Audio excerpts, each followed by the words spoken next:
sagging bookshelves. I wrote these 18 essays over a period of 4 years. They are presented here in the order in which they were written, with the exception of the last 2, which have exchanged places. I have left the facts as they were. For example, William Kunstler was alive when I wrote about him, so he remains alive in these pages.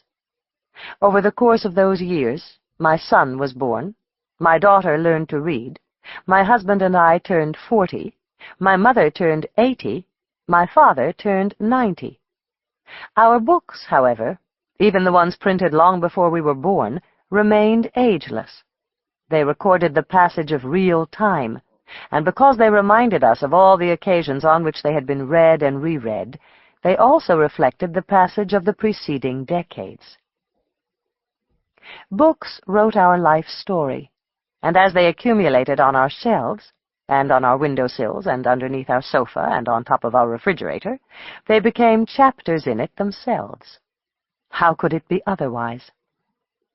A.F. Ex Libris. Marrying libraries.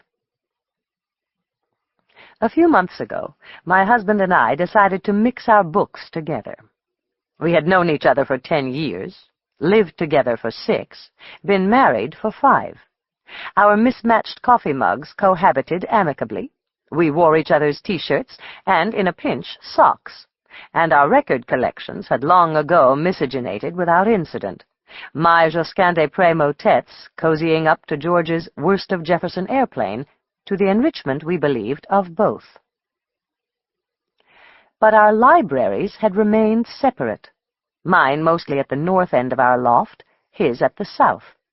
We agreed that it made no sense for my Billy Budd to languish 40 feet from his Moby Dick, yet neither of us had lifted a finger to bring them together.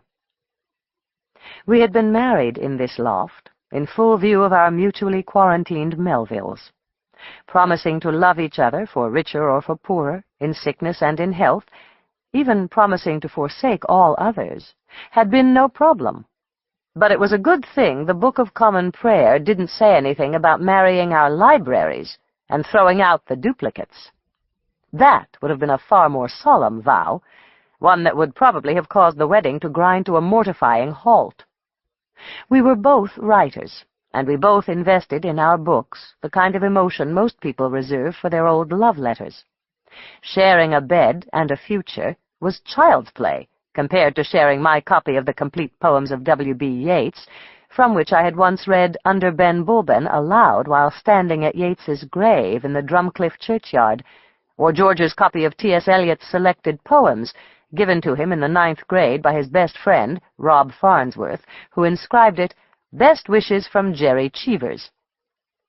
Jerry Cheevers, one of Rob's nicknames, was the goalie of the Boston Bruins, and the inscription is probably unique, linking T.S. Eliot and ice hockey for the first time in history. Our reluctance to conjugate our Melvilles was also fueled by some essential difference in our characters. George is a lumper. I am a splitter. His books commingled democratically, united under the all-inclusive flag of literature. Some were vertical, some horizontal, and some actually placed behind others. Mine were balkanized by nationality and subject matter. Like most people with a high tolerance for clutter, George maintains a basic trust in three-dimensional objects. If he wants something, he believes it will present itself, and therefore it usually does.